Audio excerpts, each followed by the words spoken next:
Good evening and welcome to Information Please, your Peoria Public Library on the air, bring you information about your library and your community. And this evening my guest is Dr. Victoria Loberg, and she has written a brand new book called From Pest House to Medical Centers, Peoria's Medical Journey into the 20th Century, and it's absolutely fascinating. Hi, Vicki. Hi. Thanks so much for coming. Thanks for having me. Yeah, I know you're kind of, phew, I'm finally done with this. And how long did it take you to collect this information and write this Off book? and on about 20 years. Wow. But not continuously, of course. Yeah, just kept collecting. And, Exactly. And I think you mentioned to me it didn't start out to be a book.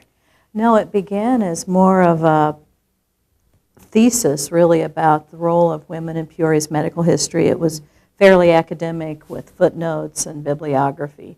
Very dry reading. Yes. But it started that way. And then became something else. Exactly. And I tried to make it more reader-friendly, and then it's just like a spool of yarn. I'd find out one thing, and then that would lead here, and then that would lead here. And so then I ended up with these great stories that I thought needed to be written. Yeah. And this starts off in the very early days of Peoria, doesn't it? Yes, yes. With the first doctor in the area who was said to make house calls as far as Chicago even, which was amazing considering the lack of transportation at the time. And Right. he headed the grand juries, and they did multiple jobs at the time. Yeah, everybody had to do everything because Exactly. there weren't enough people here. Exactly. People were too spread out. Do you know, did he travel by water? That's a lot of the times people got around quickly on the I rivers. suspect it was mainly by wagon and horseback. At least some of the early references say that. They don't necessarily say the travel by water. Some of the people say that by the time the doctor got to you, you were either dead or better because the doctor said, "Here, I'm going here first," and so whoever needed him would go here, and they said, "No, now he's here," and they would trace his path until they caught up with the doctor. So, Find him. you know, like you're either dead or better. Yeah, that's one way to do it. Yeah, and so this book also covers other early people who were here and in the medical profession, and then the institutions as well, how our Exactly. hospitals began. Exactly. And if we look at, in the 1800s, anybody could be a doctor. You could take a piece of wood and paint doctor on it, hammer it up, and you were a doctor. Now, this is one of the first women, Mary McClellan, who was designated as Mrs. Doctor in the Peoria City directories. Now, she's unique for a couple of reasons. First of all, she's called Mrs. Doctor. Women were never designated just doctor. And she's also what's called a botanic physician.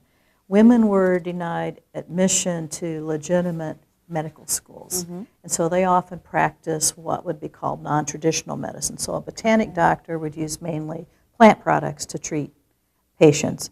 And then she also raises the specter of education. Since there was no law regarding education yet, you could apprentice with someone who may or may not have had an adequate education. Many of the first women listed were with their husbands, but who knows what kind of medical training they had. So this ad from the Peoria City Directory, note she treats all diseases, Yes. is illustrative of several things of the time. Yeah, okay. Treats all diseases.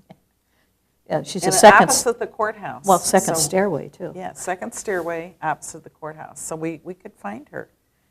And you've got some great pictures. That's the other fun thing about this book is there's so many cool old And I pictures. could have put more in there, but it would have gotten very, quite very thick and right. unwieldy. Now the other thing to note is that the earliest hospitals in the area were from residences that were purchased and then remodeled. Now this residence became Cottage Hospital at 2nd and Fisher Streets, which subsequently became Proctor Hospital. Okay. So eventually this frame house was demolished and a huge stone edifice was built, which was known as Cottage Hospital and was renamed Proctor Hospital after benefactor John C. Proctor died. And then in the 1950s it moved out on North Knoxville in Peoria that we're familiar with now. Oh, yeah, yeah. And that's fun, too, and I think people don't realize how much downtown changes and the city changes from And the the early street names days change, on. Street exactly. names change, but you can find that out at the library. We have all the resources to let you know. And this was the Bunn home that was the first facility for Methodist hospital. So once again, it was purchased by 3 deaconesses and remodeled into a hospital. And in both of these, the previous image and in this image, for some reason at this time, surgery was always put on the 2nd floor. So that surgical patients were up there and nurses then had to carry the patient to the 2nd floor, and then after surgery, they would carry the patient back down for their post-operative recovery. That's good planning. No. And the interesting thing about this particular house was apparently they must have had the windows open during surgery because the next door neighbor filed suit against the hospital as a nuisance because they could hear sounds from surgery and other noxious odors. But the hospital purchased their property, and then everyone was happy after that. Okay, all right. What kind of surgery were they doing at the time that these 2 hospitals were? Mainly things like amputations, and at Proctor, at Cottage Hospital at the time, there were using the Lister technique of antiseptic surgery where they sprayed carbolic acid all over everything so that they could do some abdominal surgeries at the time. And supposedly one of the first abdominal surgeries using chloroform was done in this area at the time too. We have a later image of the early St. Francis Hospital, but even before that there was a city hospital, a Pest House, otherwise known as an isolation hospital. There was an Eye and Orthopedic Institute hospital, which was the 2nd orthopedic hospital in the United States. Wow. And if we go back even farther, the image of the courthouse, one could consider that the first hospital. So even though we have these early hospitals, here's the courthouse, that could be considered something that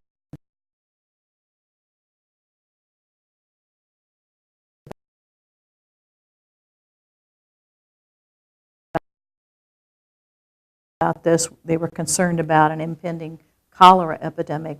So they decided to use the top floor of the courthouse to get some beds, mattresses from the poorhouse, put in the top floor of the courthouse to treat those people until an isolation hospital or the city hospital could be built. Wow, I didn't know that.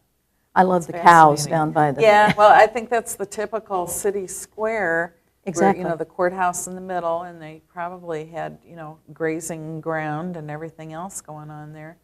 And it's interesting to see the very large buildings behind. I don't know if those are houses or businesses. Or I don't know that. I'm not I should check with our local history department. There you go. I can find out. Just didn't bother to do that yet. Yes, and of course that story ties in with the many stories we have about our city cemetery at Lincoln Park, that so many of the people buried there are unknown paupers and strangers. At the same time they were doing this with the city council, they were building the paupers and strangers area of the first burying ground, because what were they going to do with folks who just unknown, the paupers were also a prime target for the grave robbers. Yes, and the grave robbers are a whole nother interesting topic. Exactly. Now, and when we come to the last image, this is the early St. Francis Hospital on Adams Street. And early on, Peoria was part of the Chicago Catholic Diocese. And then when the Peoria Diocese was established and Spalding became Bishop Spalding of the Peoria Diocese, he took one look at this and thought it was inadequate. And so they purchased the Underhill home up on the bluffs, which is where then St. Francis subsequently grew. And is now, yes. Do we have any way of knowing whose house that was before it was purchased? Or we might, but I don't. You don't know? No, well, I don't. Probably local history. Yeah, I know the year it was purchased.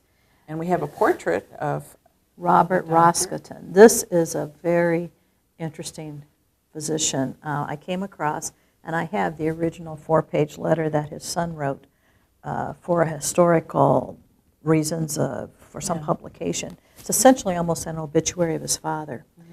And he, back in Austria, his family, when he was a young man, made uniforms for the Prussian army. Okay. But they refused to pay. And so it was like $84,000 at the time, which was several million in current dollars. And so in order to pay for his own education, he he was in the Prussian army, he was in the Spanish army, he was in the Portuguese army, and later he was even in the United States Army, so he was in armies of 4 countries. But in the meantime, he tutored students to get money to continue his education, and he went to medical school in Halle, Germany, got his medical degree. Okay. Somewhere in there, he went to Paris, France, around 1848, which there were a lot of riots in Europe at the time against the monarchy. So he was against the monarchy in Paris, a very firm freedom fighter, and they issued warrants for his arrest. Oh. As they came to his apartment, the incriminating documents were ashes in the fireplace, and he went on a ship to the United States. Whether he did that voluntarily or not, we don't know.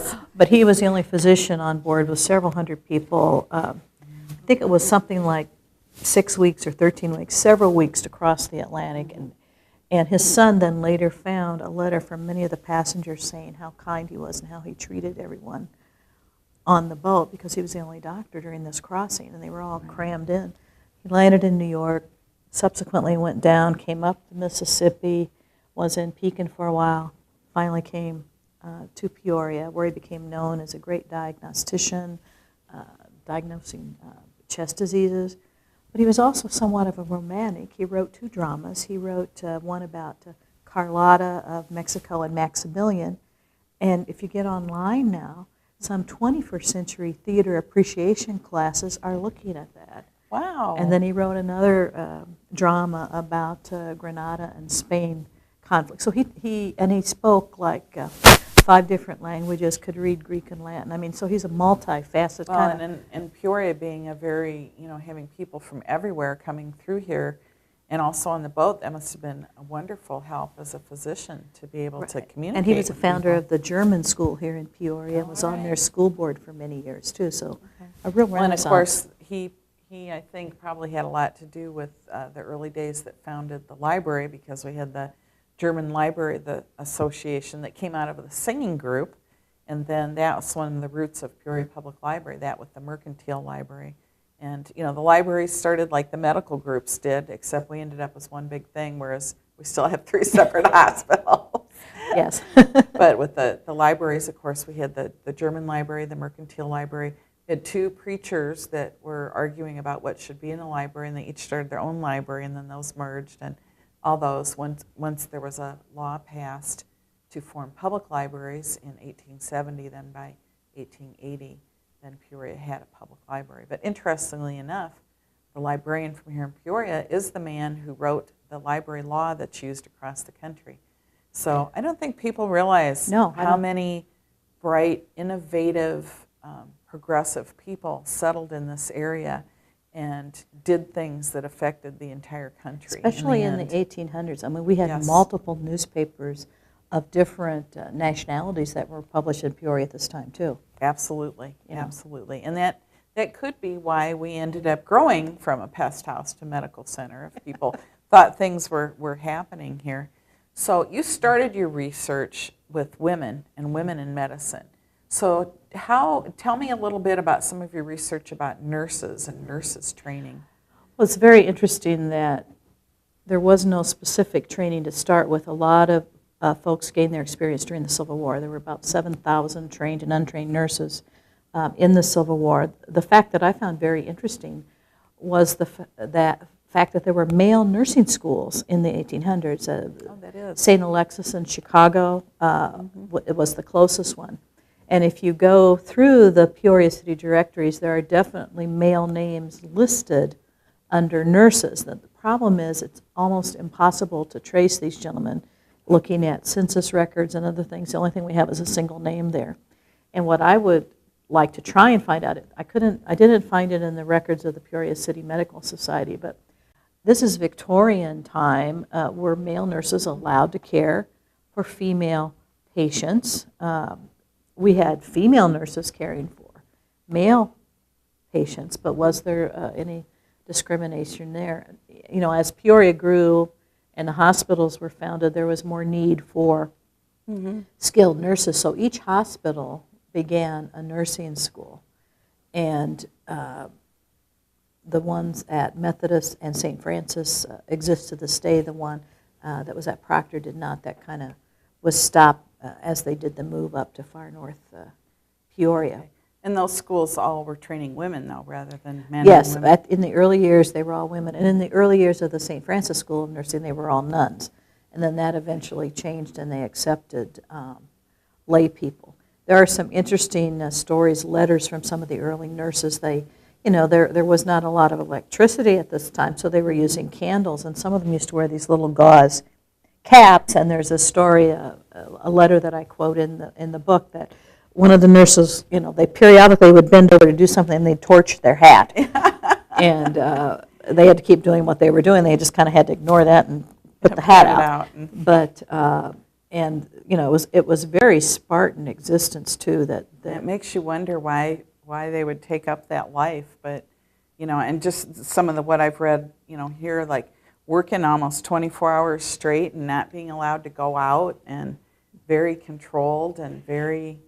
But I know that even the Civil War nurses had to undergo strict sort of character checks, and they only took, older, widowed, or married women, that kind of thing, and none of that fooling around stuff. Well, the Proctor School of Nursing early on, when it started, required recommendations from 2 prominent Peoria citizens as part of the admission process at the time. So that's entirely correct.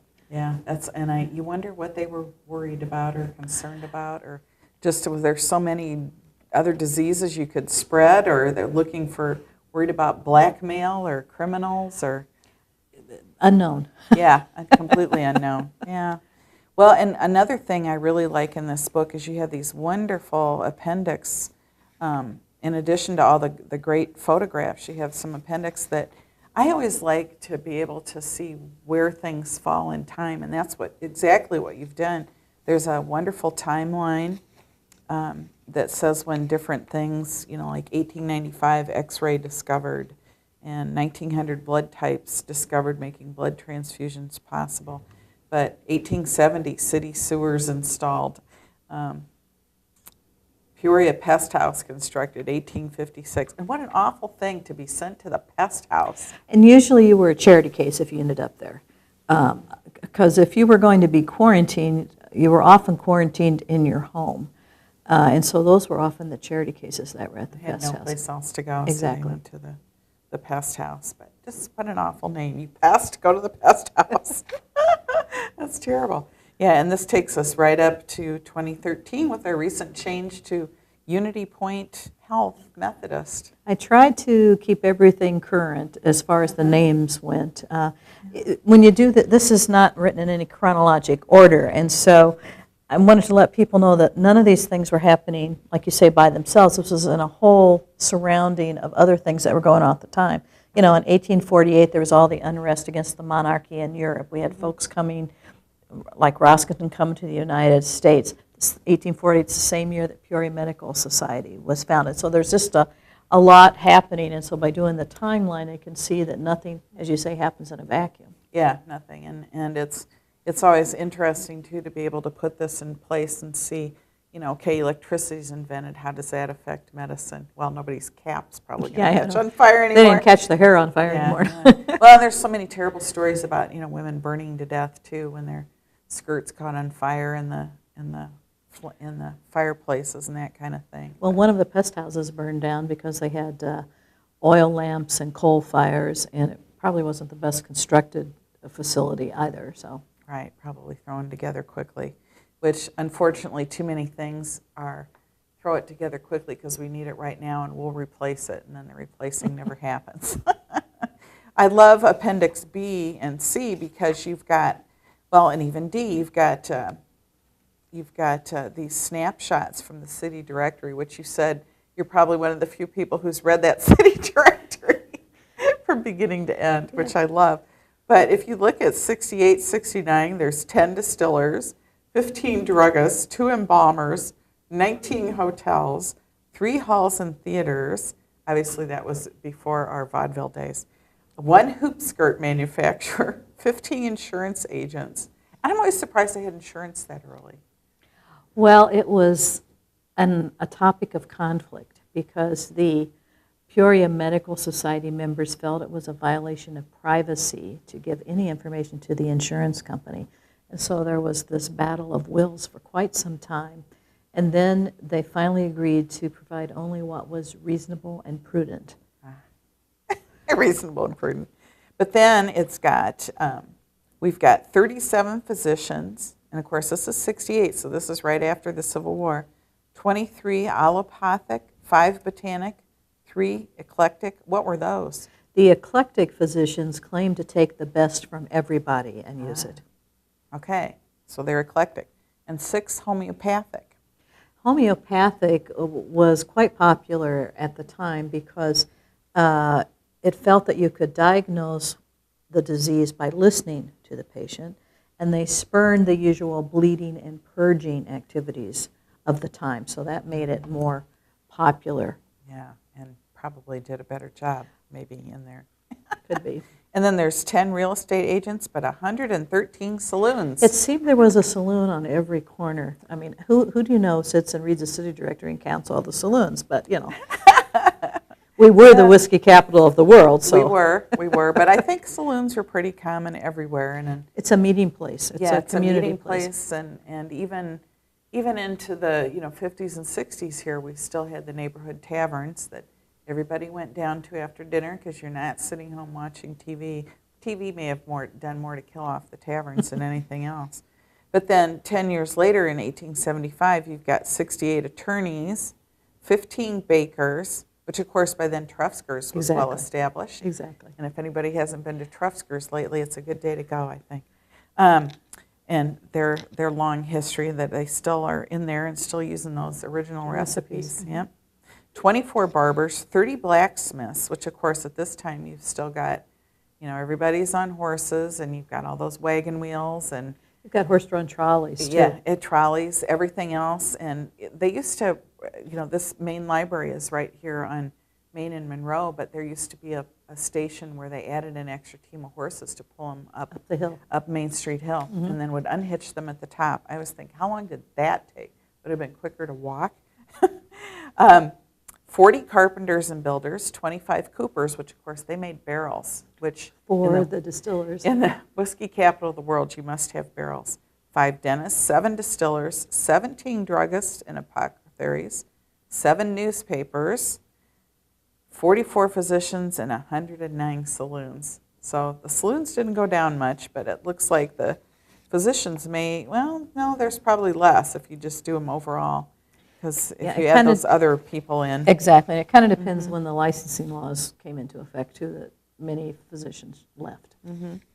And you also have an appendix in here with Peoria Historical Society census data, which starts out with 6,153 people back in 1840, which, of course, is when so much of this started. And they finally had enough people here to want to organize, so they had things like city cemetery and, Exactly. county courthouse, that kind of thing. But then you've got Peoria Medical Society female members, fairly early on, 1875. Well, considering it was founded in 1848. It took a while. Not quite so early on. It took a while. And then, of course, a wonderful bibliography if people want to delve further into things. You've got lists and lists. And we were talking before we started taping about cholera. And I think cholera has gone so far out of public consciousness. And you're a doctor. Why don't you tell us what cholera is? Well, cholera is a disease associated with sewage, fecal contamination. And the reason we were concerned about it here was the riverboats and others would just dip a bucket into the water and provide drinking water and the opportunity to contract cholera. You can have an onset over a few hours, extreme diarrhea, cramping, vomiting. The interesting thing is the symptoms of acute arsenic poisoning mimic cholera, too, if you have any murderous intent in mind. But there were several waves of cholera that came through Illinois. In 1832 was considered a cholera year for the state of Illinois. And we didn't worry just about cholera. There were some episodes of yellow fever, mainly more yellow fever. Southern Illinois, tuberculosis or consumption, milk fever. because the lack of sanitation and other things we wouldn't even think about now, measles, infantile fevers were quite rampant. And that's why when I said earlier, you either found the doctor, you were better, or you were dead, because there wasn't a whole lot you could do. You know. And of course, in these days, less than half of children hit age 1, and then you lost another half by age 5. And it was from so many of those childhood diseases that we're so fortunate to have the vaccines for now. Well, and one of the female physicians I talk about in here, she was one of 11 children, and only she and her sister survived to adulthood. Yeah, so very tragic. That's why families had a lot of children, because they knew already that they were going to risk losing some. Yeah, they're going to lose quite a few of them. And that's when the archaeological work that was done at City Cemetery shows that most of the people buried there are very young women with infants, and so a lot of first wives. And childbirth was killed a scary thing. a lot of women also. Yes, exactly. So, and I didn't go into a lot of that in this. I found what I thought would be the most interesting stories and put those in there. That's not meant to be a complete compendium by any means. Yeah, but it certainly is a great resource for people to be able to find out more about Peoria's medical history. And looks like we're about out of time, so we'll have this here at the library, but how can people buy a copy? I'm working on getting it in other locations, but right now it's at the Methodist Hospital gift shop. Okay. And it's also at I Know You Like a bookstore in Peoria Heights, where I will be having a book signing November 9th from 2 until 4. Great. We'll mark our calendars. Thank you. And you can find the Peoria Public Library calendar on our website at peoriapubliclibrary.org. Don't forget to get your tickets for Downton Abbey, because it's coming right up and it's going to be great. We'll see you next week on Information Please.